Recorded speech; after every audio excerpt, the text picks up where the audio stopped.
Congresswoman Nicole Malliotakis. Congresswoman, it's good to see you again. Your reaction to the big turnout for the Diller family to back the blue. The funeral procession for murdered police officer Jonathan Diller was massive. Everyone has had it with criminal first policies. What do you think?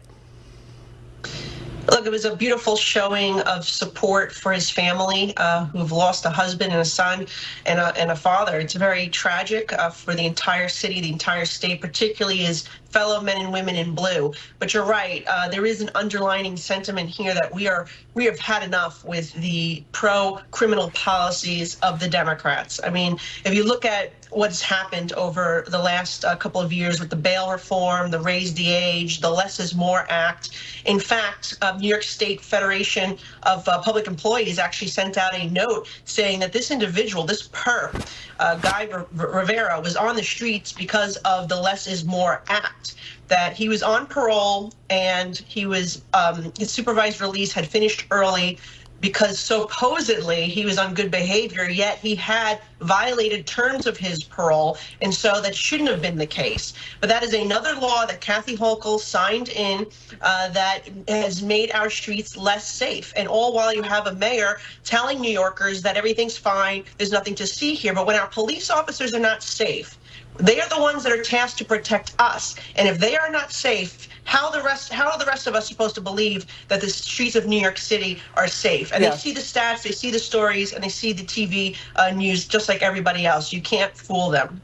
Yeah, but the president has not issued a statement, written or public, or call the family. This after President Biden raised at least $26 million at a celebrity-filled campaign extravaganza Thursday night. That was the night of Officer Diller's wake, Congresswoman. All of that outweighs a call or visit to a New York police officer's family after he was murdered?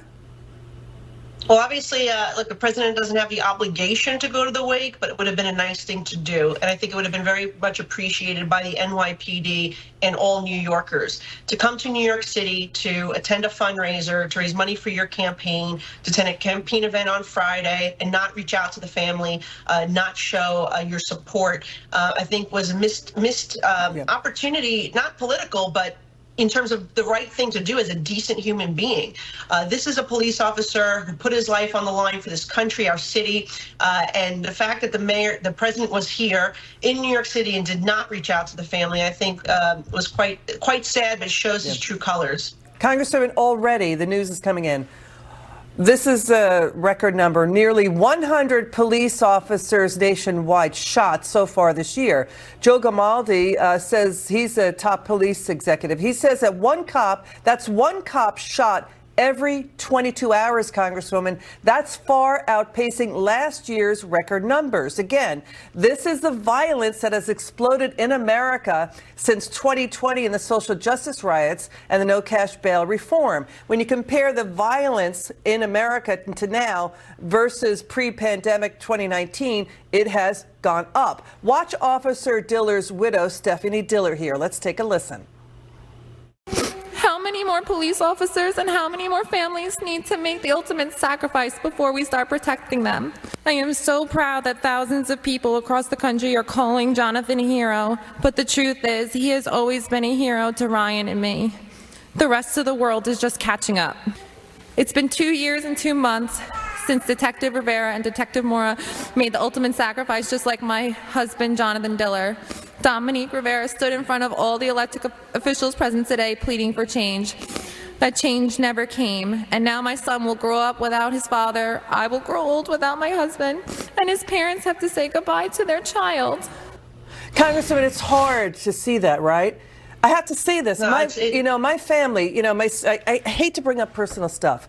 This hits home because, my sister's husband is a fireman, FDNY. He dug out his brother-in-law that New Year's Eve after 9/11. Chuck Mendez died 9/11.